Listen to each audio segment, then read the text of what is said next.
Hi, it's Devon Eichler from Retirement Wellness SA. I'm covering quite an important question today, and the question is, should you keep all your eggs in one basket? And I'm calling this a bit of a myth, not actually a bit, but it is a myth because there's so much of misunderstandings that individuals or investors have about keeping all the eggs in one basket. And it runs across a wide spectrum of items, but for this particular video, I'm covering this from an investment perspective. So I'm looking at the actual funds that your money is invested in, and I'm going to show you why it's a bit of a myth having all your eggs in one basket. Now, to do this, I'm going to have to analyze some of the investment vehicles that we have available to us. And I'll start off analyzing the one via Allan Gray. Now, remember, you can actually customize this or get this to the particular fund that you're working with. In my case, I'm using this again just for the example and to help us to illustrate where we're heading with this.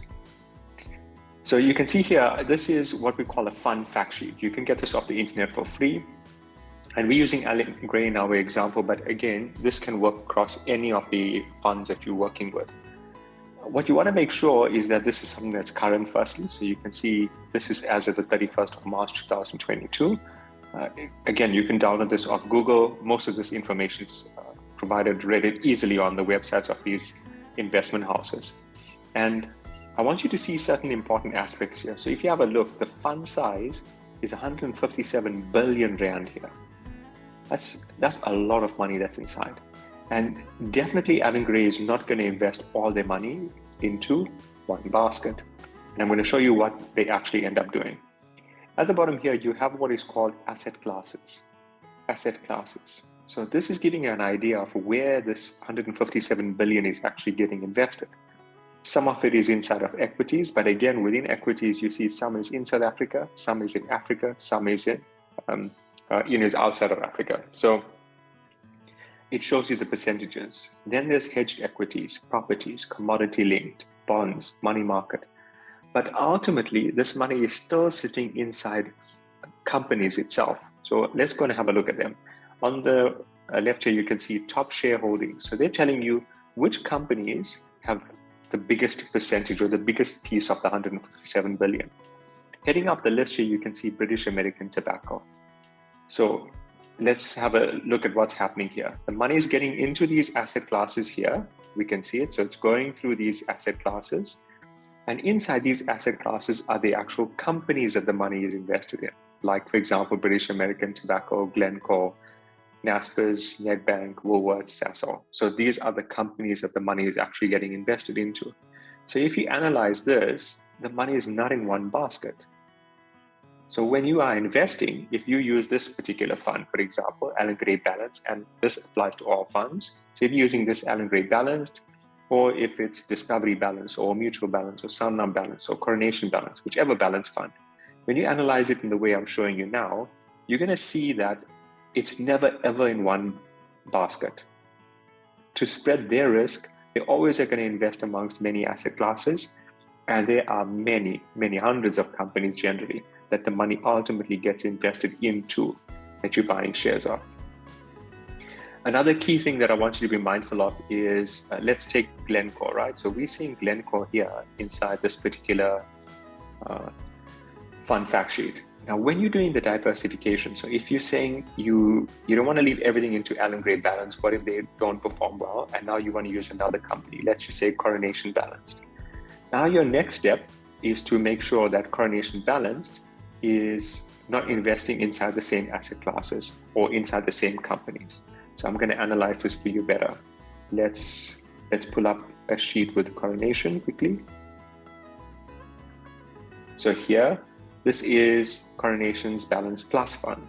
Again, you want to make sure that it's something that's current.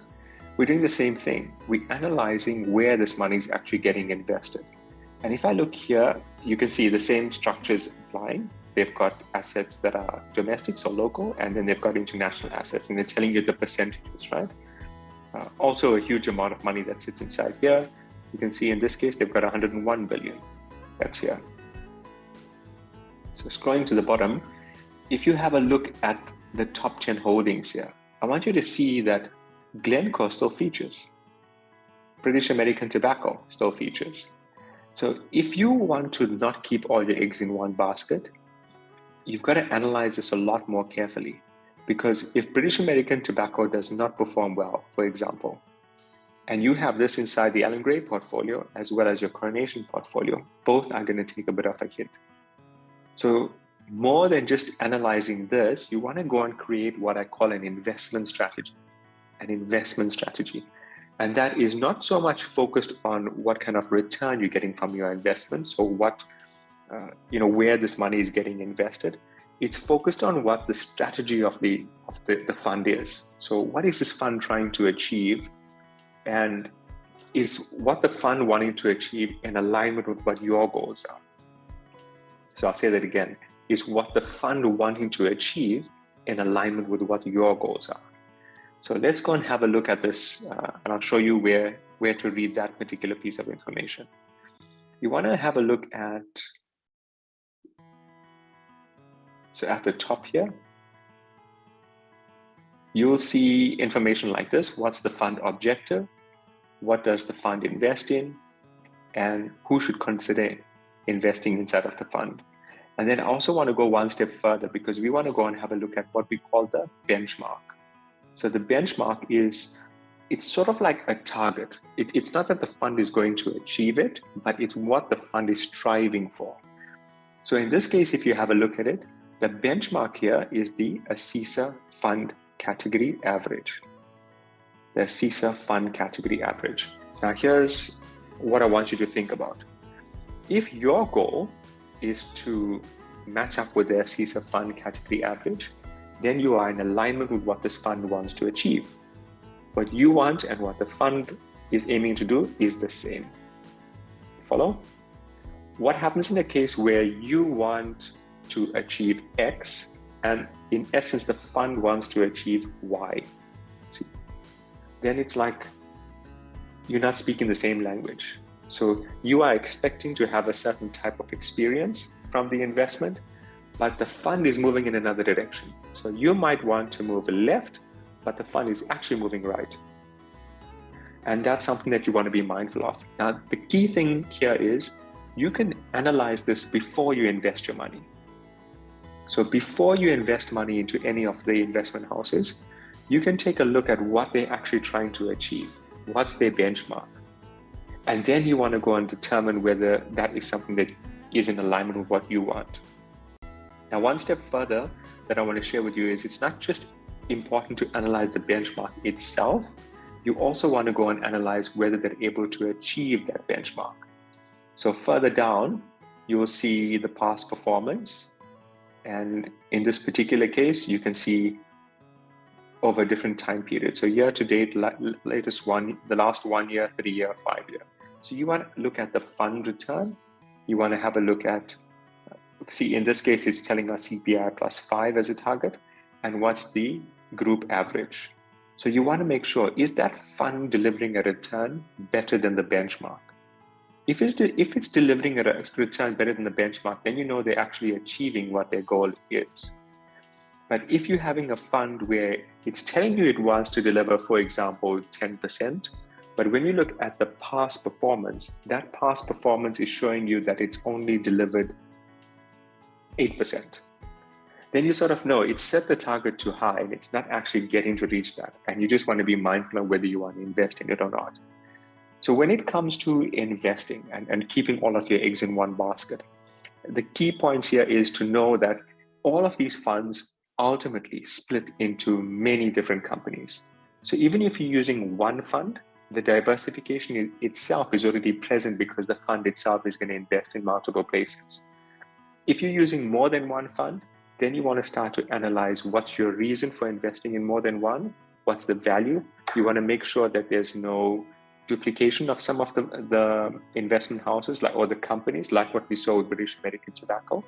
And then you want to analyze the benchmark to see, is this benchmark in alignment with what you want? And have they actually been able to deliver on the benchmark? So not just saying that they've got a target and not achieving it. You want to see that they've actually achieved it. Now, if you've got more than one fund, I would love to hear your thoughts after having watched this video. on what you think about this. And I'm also eager to hear from you. When you were setting up your investment, your retirement annuity, your education plan, your retirement plan, what sort of guidance were you given on the funds before you started?